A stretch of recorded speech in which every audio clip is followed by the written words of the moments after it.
Howdy, j'espère que ça va. Aujourd'hui, on se retrouve pour une nouvelle vidéo. Pour bien commencer l'année 2025, je me suis dit pourquoi pas faire un petit bump de l'année 2024. Alors, je sais qu'il est un peu tard, je filme cette vidéo le 9 janvier 2025. Donc, dans cette vidéo, on va tout de suite voir un peu ce qui a marqué 2024. Alors, ça va être assez personnel, je pense, mais on peut se retrouver sur pas mal de sujets. Donc, par exemple, on va aborder les médias, ce qui s'est passé pendant l'année. On va en reparler rapidement. Je vais pas rentrer dans les détails. Si vous voulez, je pourrais faire des vidéos là-dessus. On sera vraiment passé au-dessus, rapidement aborder les sujets, mais vraiment quelque chose de simple.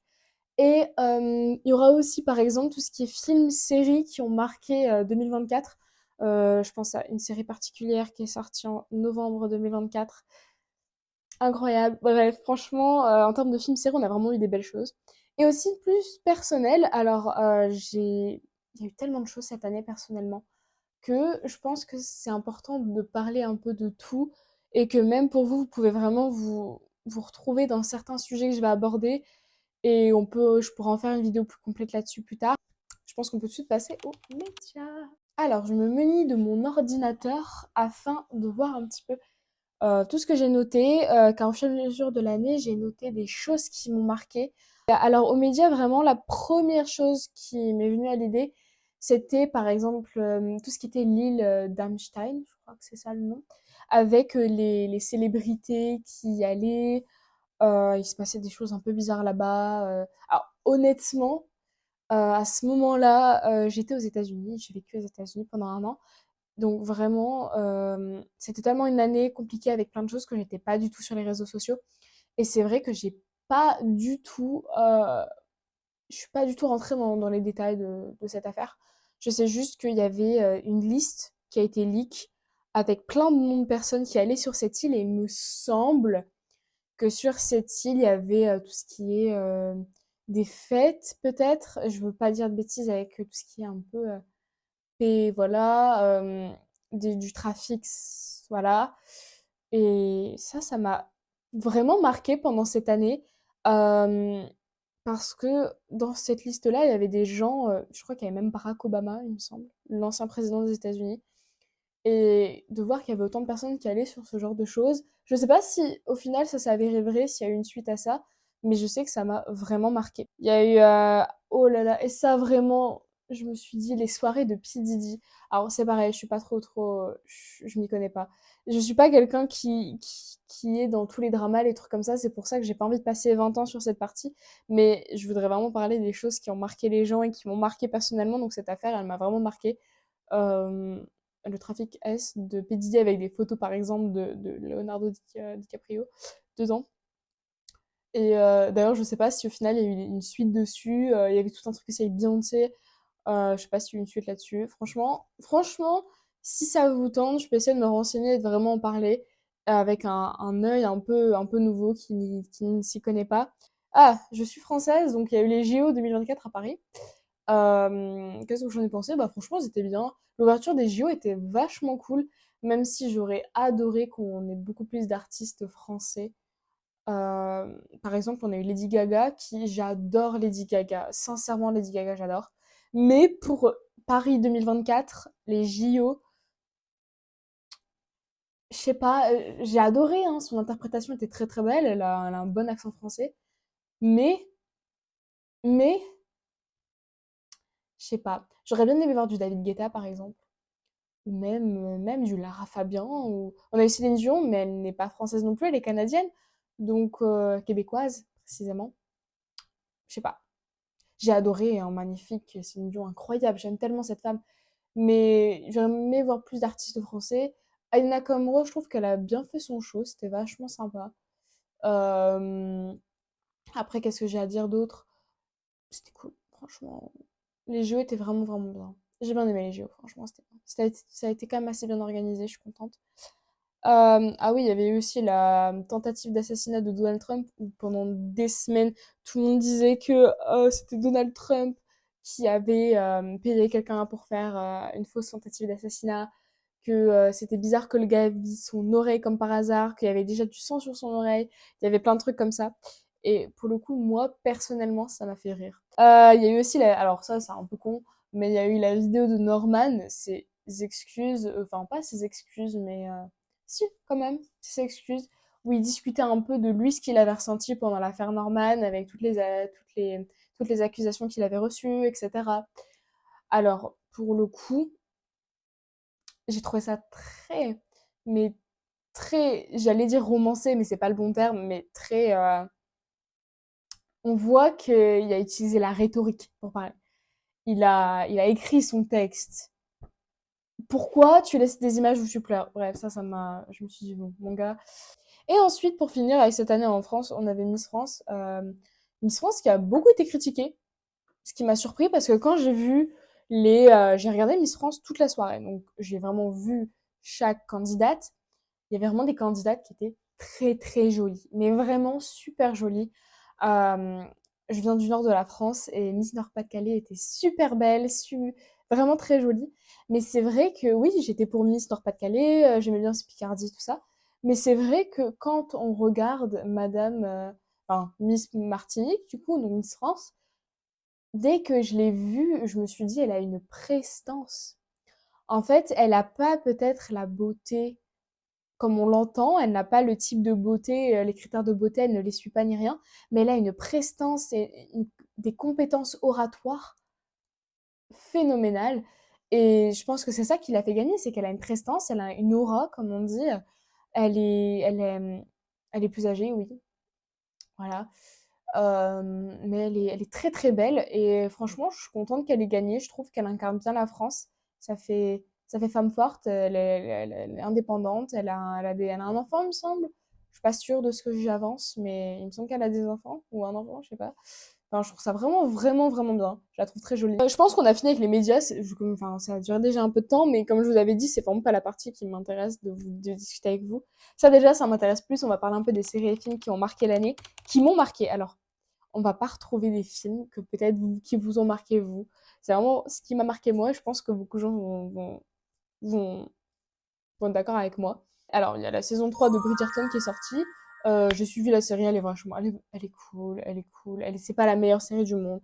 C'est pas la série qui va vous faire waouh, c'est incroyable, comme à la Walking Dead, j'adore. Mais c'est une bonne série, faut pas lui enlever ça non plus. Ce sont des belles histoires d'amour. La saison 3 était assez décevante. Euh, je sais pas, j'ai l'impression que la saison 1, elle était paf, la saison 2, elle était paf, et la saison 3, elle était. Voilà. C'était pas ma saison préférée du tout. J'ai hâte de la saison de.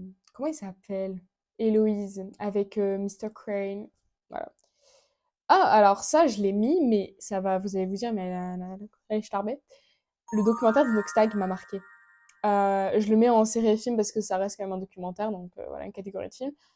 Et bah, pour un jeuneau, je l'ai trouvé vachement sympa. J'ai bien aimé un peu quand on parle de ça, mais l'esprit Kaizen. J'ai bien aimé ça. Son message à la fin est très beau. Le fait qu'il soit là à Cuba un peu pour se détendre, être loin des écrans encore quelques mois. C'était vraiment bien. J'ai vraiment bien aimé. Mathis, très touchant. Les Sherpas, j'ai bien aimé qu'ils les mettent autant en valeur. Oh, un film que j'ai adoré. Le film Monte Cristo avec Pierre Niney dedans, qui est vraiment, vraiment bien.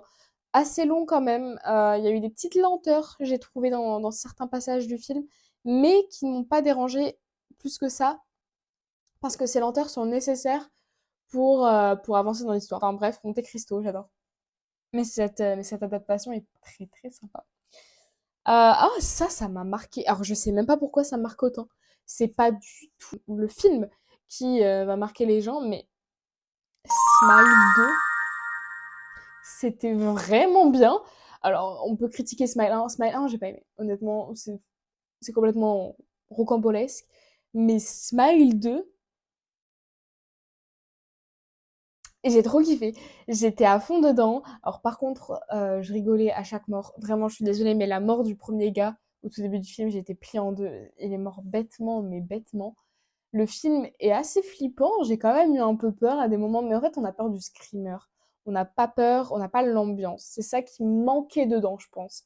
Un côté ambiance. Il y avait l'ambiance avec l'appartement qu'on retrouvait plusieurs fois, qui commençait à devenir dérangeant au fur et à mesure, parce que bah, j'ai bien aimé quand plein gens la suivent.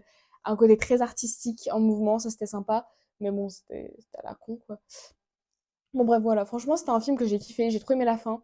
Euh, Il y a du potentiel. Là, je le vois, le potentiel de Smile. Je le voyais pas dans le 1. Dans le 1, je le voyais pas. Mais dans le 2, avec les chansons et tout, qu'on fait une rockstar, c'était vraiment sympa. J'ai vraiment accroché, donc je vous recommande. Et le petit plot twist à la fin était vraiment sympa dans la voiture. Voilà, je dis rien, mais c'était vraiment sympa. Alors, ça, j'en parle parce que c'est une déception pour moi. J'ai regardé L'amour ouf de Gilles Lelouch avec Adèle Exarchopoulos et François Civil. Alors, je l'ai vu, hein, j'ai vu tous les gens qui disaient c'est le film d'amour, ça m'a trop marqué, machin. Il est bien, il est bien, il est pas ouf. C'est pas la meilleure représentation de l'amour que j'ai pu voir. C'est, c'est long, j'ai pas accroché, voilà. C'est un bon film que je ne regarderai pas en fait. Il est très bien, bah, non, il est bien pour moi. Pour moi, c'est un 12 sur 20. Mais c'est pas exceptionnel et c'est pas le genre de film que si on me dit film d'amour, je pense pas à l'amour. Je suis beaucoup plus amour tragique, tout ça. J'ai J'en parlerai, je ferai une vidéo à part pour parler d'une série que j'aborderai juste après. On va passer à Monsters. Monster, la série des frères Menendez, j'ai trop kiffé. Enfin, honnêtement, j'ai trop, trop, trop kiffé. Euh, je vais en parler en même temps, mais il y avait le docu aussi qui est sorti sur Netflix que j'ai regardé. J'ai adoré le documentaire parce qu'on avait vraiment un vrai point de vue. Alors, on va parler d'abord du documentaire. Il y avait vraiment une mise en place du lieu où ils habitaient, donc les frères Menendez, une place pour les personnalités, comment étaient les frères, etc. Très différent d'ailleurs de la série qui est inspirée, qui n'est pas une reproduction, qui est inspirée de la vie des frères Menendez et donc de l'affaire des frères Menendez. Mais le documentaire, il avait vraiment un placement géographique, un placement plus vraiment sentimental sur les relations qu'il y avait entre les frères. Et on avait aussi plein de petits témoignages de plein de gens qui les connaissaient.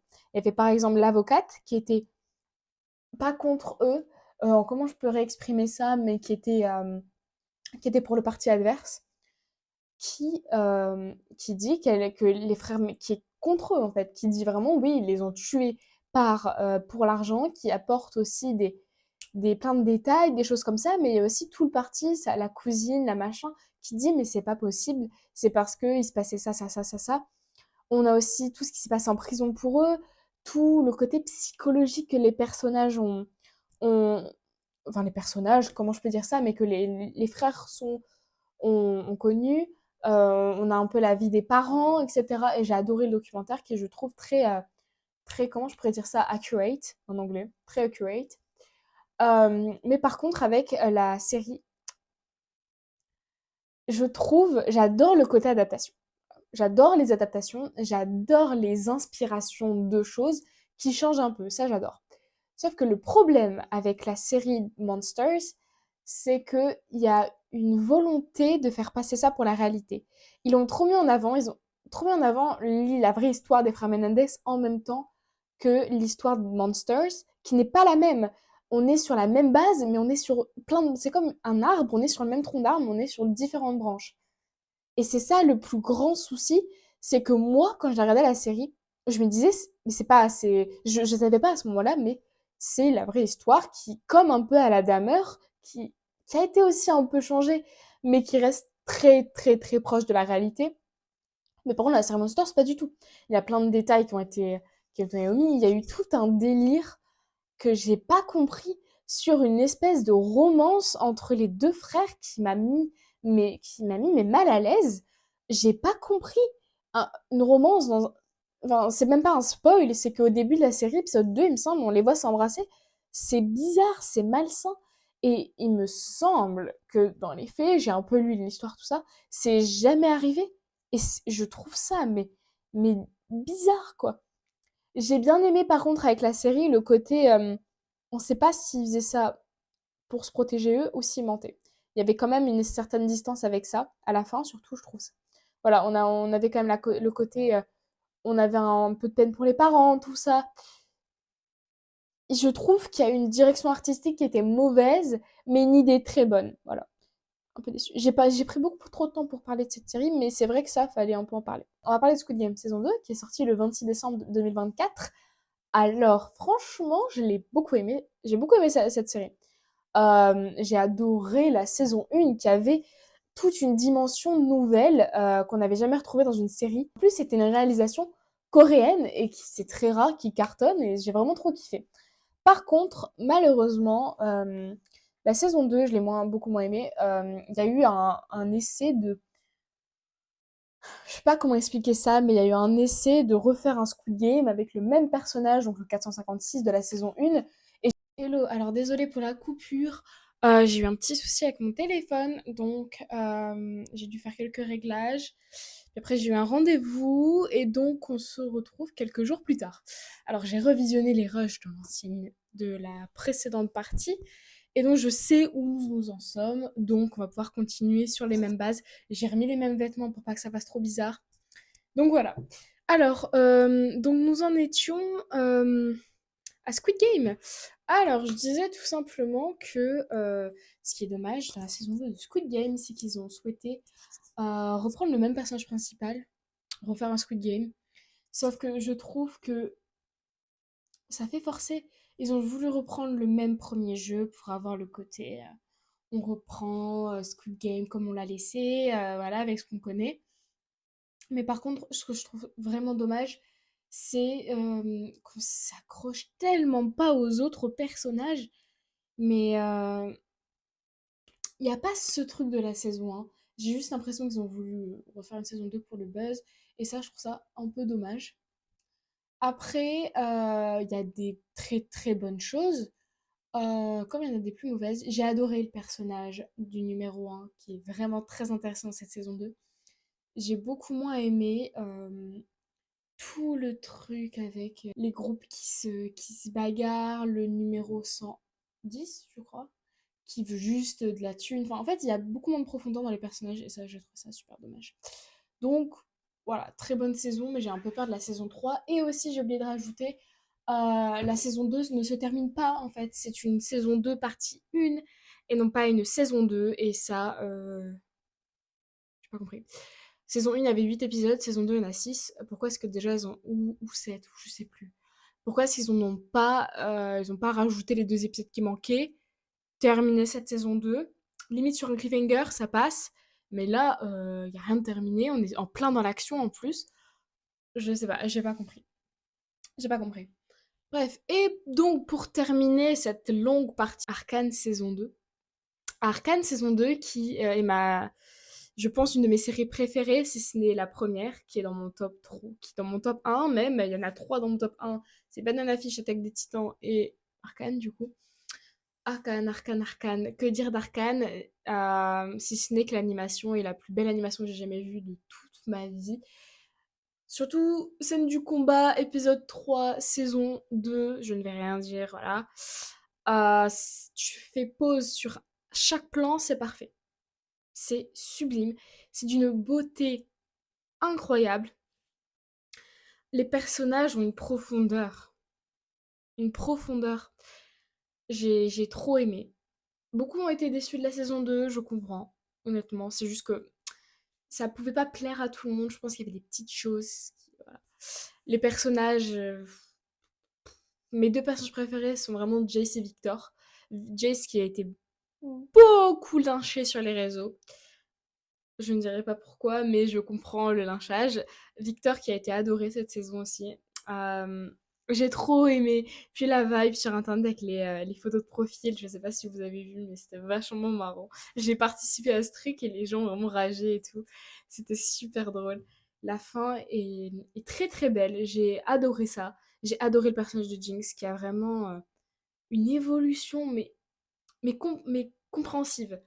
On comprend pourquoi elle évolue et dans le bien, dans le positif, euh, on voit tellement de choses qu'il faudrait que j'en fasse une vidéo complète. De toute façon, j'ai commencé à l'écrire parce que j'aime tellement cette série qu'il faut que je l'écrive. Mais voilà, la fin, magnifique, magnifique. La fin, mais à un moment précis, j'ai adoré. Petit point négatif, hein, parce qu'il y a toujours un malus. forcément, la Rose Noire, j'ai rien compris. J'ai compris au deuxième visionnage, mais au premier visionnage, je n'ai rien compris. J'ai trouvé que c'était très rush et je pense qu'ils auraient dû faire une saison 3. Euh, Il y avait de quoi faire une saison 3 en fait, c'est-à-dire que toute l'intrigue aurait été beaucoup plus développée. Les personnages de Jace et Victor, c'est ça qui fait débat, c'est qu'on comprend pas leur relation, ok? Si c'est juste amis ou un peu plus. On peut se poser la question dans cette saison. Et je pense qu'avec une saison peut-être, une plus longue saison ou un truc en plus, peut-être une saison 3 du coup, ça aurait été peut-être bien. La fin pour tous les personnages aurait eu beaucoup plus d'impact. Et déjà que là, j'ai bien pleuré, mais on aurait été anéantis avec une saison en plus. Donc, franchement, j'ai terminé cette année en beauté. Pour pouvoir finir là-dessus, simplement maintenant, je vais aborder un peu les points plus personnels. Il s'est passé énormément de choses cette année. Premièrement, j'ai fait énormément de voyages et cette année a été mais remplie de voyages. Déjà, mon année 2022, je crois. Oui, non, 2023-2024, je l'ai passée aux États-Unis en année d'échange. J'étais dans l'Idaho, plus précisément à Rexburg, à côté d'Idaho Falls, qui est la capitale de l'État de l'Idaho, qui se trouve au côté ouest des États-Unis, à côté de Washington, Oregon, Idaho, et vers le nord, c'est collé au Canada. Voilà. Donc voilà, je rentre pas dans les détails. Donc j'étais là-bas, donc ça compte comme voyage. Et aussi, j'ai fait un petit voyage de 3 jours à Angeles en janvier. Voilà. Donc avec d'autres étudiants d'échange, c'était génial. Donc je le compte forcément. Début mai, avec ma famille d'accueil, nous sommes allés au Arches National Park, qui est un parc national des États-Unis dans l'Utah, à peu près 8 heures de chez nous. Donc on est resté là-bas, combien de temps déjà? 3 4 jours à peu près. On a un peu resté dans l'Utah, tout ça, c'était franchement sympa. Je suis également, et mon papa, pardon, excusez-moi.